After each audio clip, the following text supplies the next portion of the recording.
បាទសួស្តីបងប្អូនថ្ងៃនេះគឺយើងនឹងសិក្សាមេរៀនរបស់យើងបន្តទៀតfirst meeting អញ្ចឹងមេរៀនរបស់យើងថ្ងៃនេះគឺយើងនឹងសិក្សាសន្ទនាមួយដែលទាក់ទងជាមួយនឹងការជួបគ្នាជាលើកដំបូងដែលនៅក្នុងភាសាអង់គ្លេសគឺគេហៅថា first meeting អូខេ first meeting ការជួបគ្នាជាលើកដំបូងអញ្ចឹង first នឹងប្រែថាដំបូងឬក៏ប្រែថាទី1 meeting នឹងប្រែថាការប្រជុំឬក៏ការជួបប្រជុំគ្នាឬការជួបអីអញ្ចឹងទៅណាអាស្រ័យលើស្ថានភាព first meeting មានន័យថាការជួបគ្នាជាលើកដំបូង Okay, now let's start first meeting អូខេការជួបប្រជុំលើកដំបូង before we have conversation we're going to know about the characters in the conversation okay S mean សុភ័ក្រ B mean បុប្ផាអញ្ចឹងដើម្បីជាការចាប់ផ្ដើមគឺយើងត្រូវស្គាល់ characters មានន័យថាតួសម្ដែងឬក៏តួអង្គនៅក្នុងការសន្ទនារបស់យើងអញ្ចឹងអក្សរ S គឺតំណាងឲ្យសុភ័ក្រអូខេអក្សរ B បុប្ផា Okay now អញ្ចឹងសុភ័ក្រនិយាយអូខេ Hello nice to meet you អូខេ Hello ប្រែថាសួស្តី Nice to meet you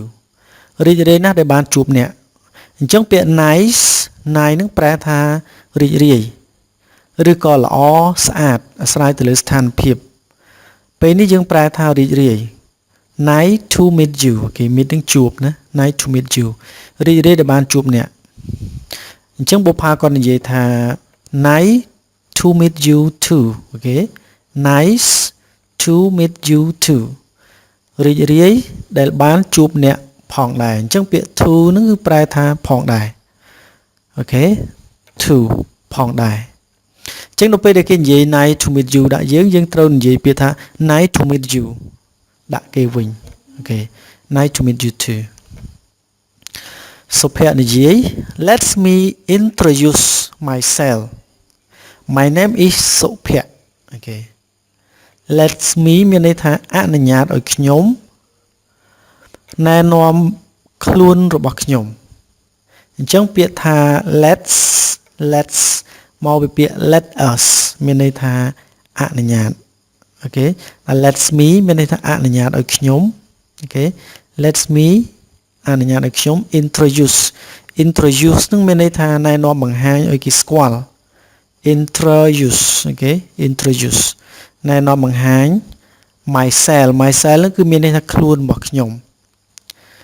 អញ្ចឹងគាត់និយាយថា my name is សុភ័ក្រអញ្ចឹងឈ្មោះរបស់ខ្ញុំគឺសុ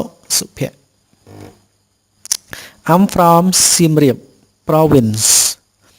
I'm from Siem Reap province ខ្ញុំមកពីខេត្តសៀមរាប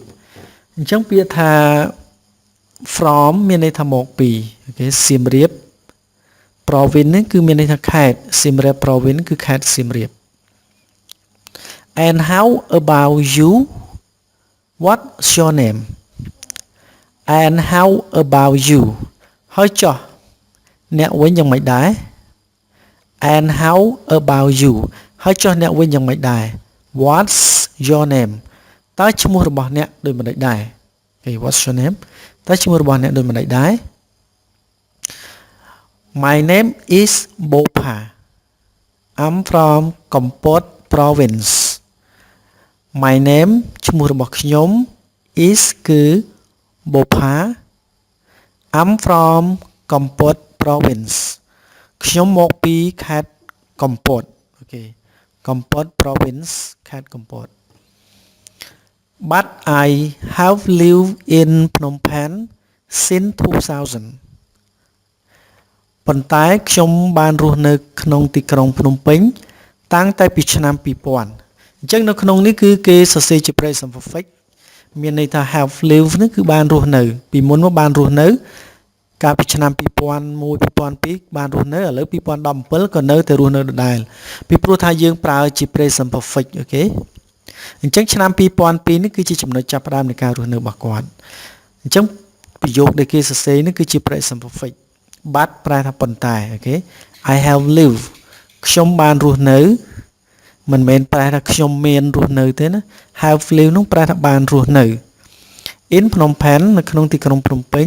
since 2000 តាំងតែពីឆ្នាំ 2000 well and this year how old are you okay well ប្រែថាបាទចាស់អញ្ចឹងទៅឬក៏ល្អណាស់ឬក៏ណែអញ្ចឹងទៅណាគឺអាស្រ័យលើស្ថានភាពដែលយើងនិយាយ well and this year ហើយនៅឆ្នាំនេះ how old are you តើអ្នកមានអាយុប្រមាណអញ្ចឹងដើម្បីសួរពីអាយុណាម្នាក់គឺយើងប្រើ how old are you អូខេតើអ្នកមានអាយុប្រមាណប៉ុន្តែយើងគួរតែរំលឹកនៅពេលដែលយើងសួរសំណួរផ្ទាល់ខ្លួនរបស់នរណាម្នាក់ភាគច្រើនគឺវាហាក់ដូចជាមិនសូវជាគួរសមទេ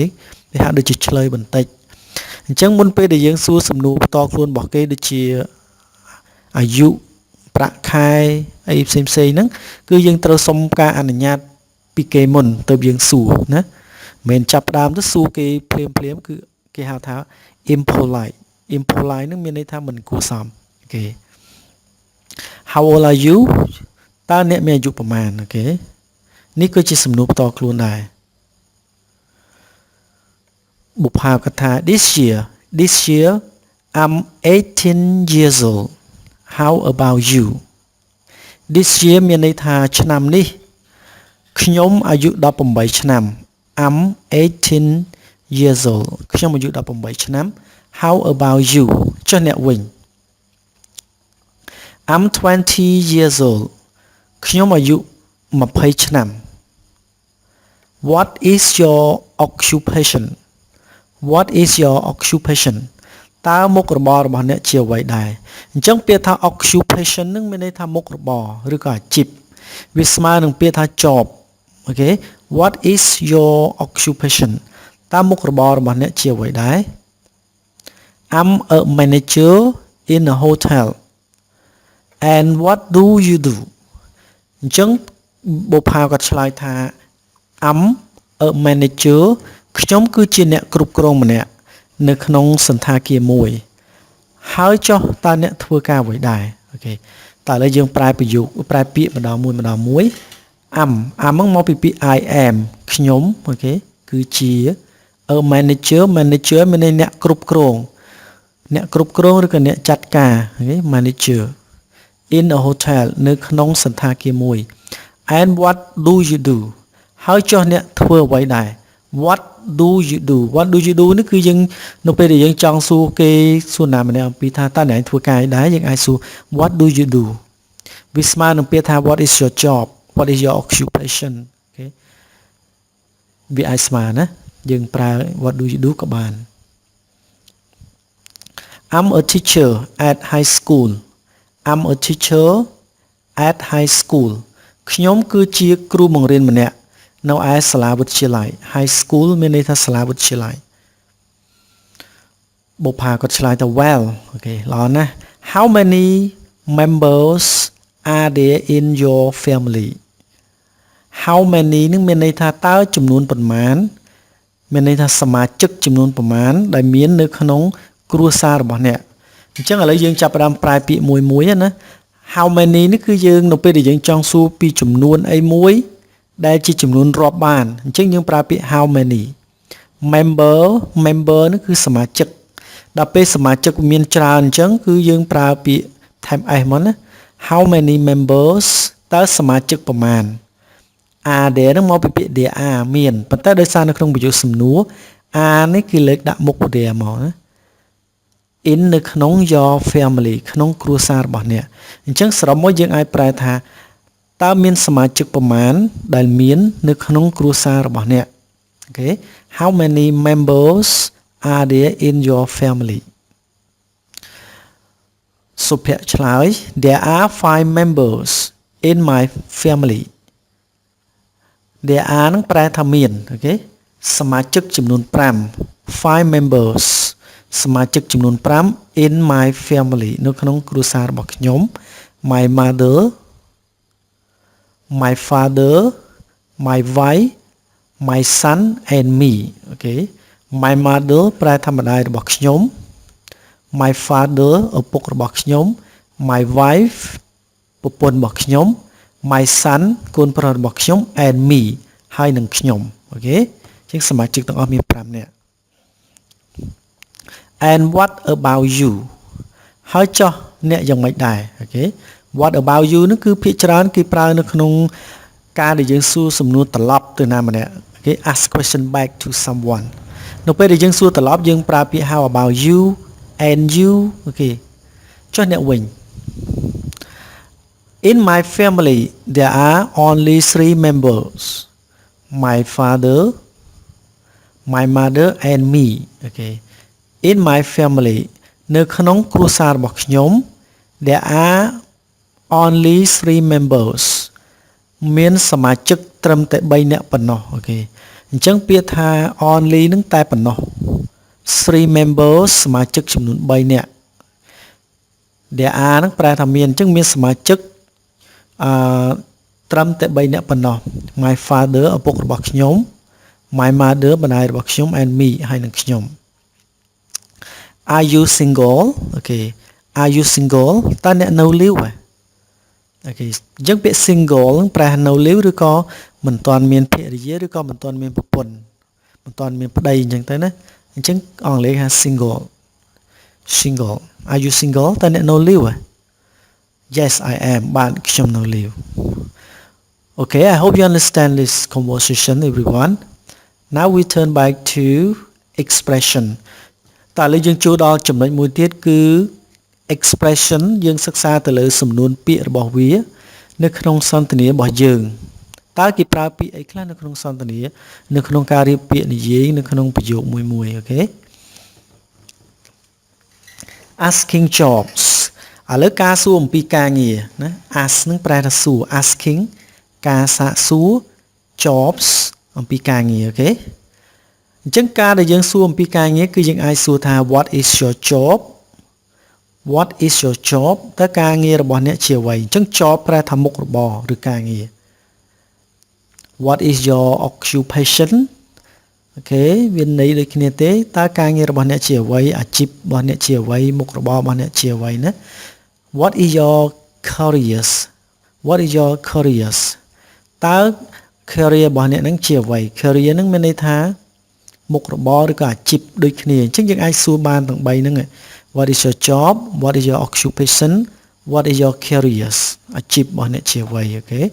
ឬក៏មួយទៀតយើងអាចសួរថា what do you do អូខេ what do you do តើអ្នកធ្វើការអ្វីអូខេបានដូចគ្នាអញ្ចឹងយើងបាន4យើងអាចសួរណាម្នាក់អំពីការងារហ្នឹងគឺយើងអាចសួរបាន4សំណួរអូខេដែលគេនិយមប្រើឬក៏យើងអាចសួរសំណួរមួយយ៉ាងទៀតថា what do you do for a living what do you do តើអ្នកធ្វើការងារអ្វី for a living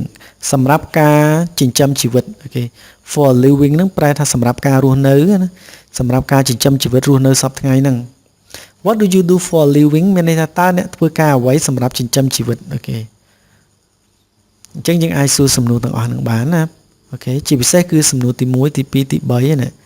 ទី4អញ្ចឹងទៅណា answer នោះគឺចម្លើយអញ្ចឹងយើងត្រូវឆ្លើយថាម៉េចអូខេ I am ស្អីមួយមកអាស្រ័យទៅលើ job របស់យើងអាស្រ័យទៅលើការងាររបស់យើងណាឧទាហរណ៍ឬក៏ my job is មុខរបររបស់ខ្ញុំគឺជាអូខេយើងអាចឆ្លើយបានពីរសំខាន់ទី1 I am ខ្ញុំជាឬក៏ my job is មុខរបររបស់ខ្ញុំគឺអូខេឧទាហរណ៍ថាខ្ញុំជាគ្រូបរិញ្ញាបត្រអញ្ចឹង I am a teacher ខ្ញុំគឺជាគ្រូបង្រៀនឬក៏ my job is a seller មុខរបររបស់ខ្ញុំគឺជាអ្នកលក់អូខេអញ្ចឹងមេរៀនរបស់យើងដល់ទីបញ្ចប់ហើយសូមអរគុណសម្រាប់ការតាមដានទស្សនារបស់បងប្អូនហើយសូមបងប្អូនកុំភ្លេចជួយចុច subscribe ផងគឺយើងចុច subscribe ដើម្បីរៀនភាសាអង់គ្លេសទាំងអស់គ្នាបាទអញ្ចឹងសង្ឃឹមថាជួបគ្នានៅមេរៀនក្រោយសូមអរគុណ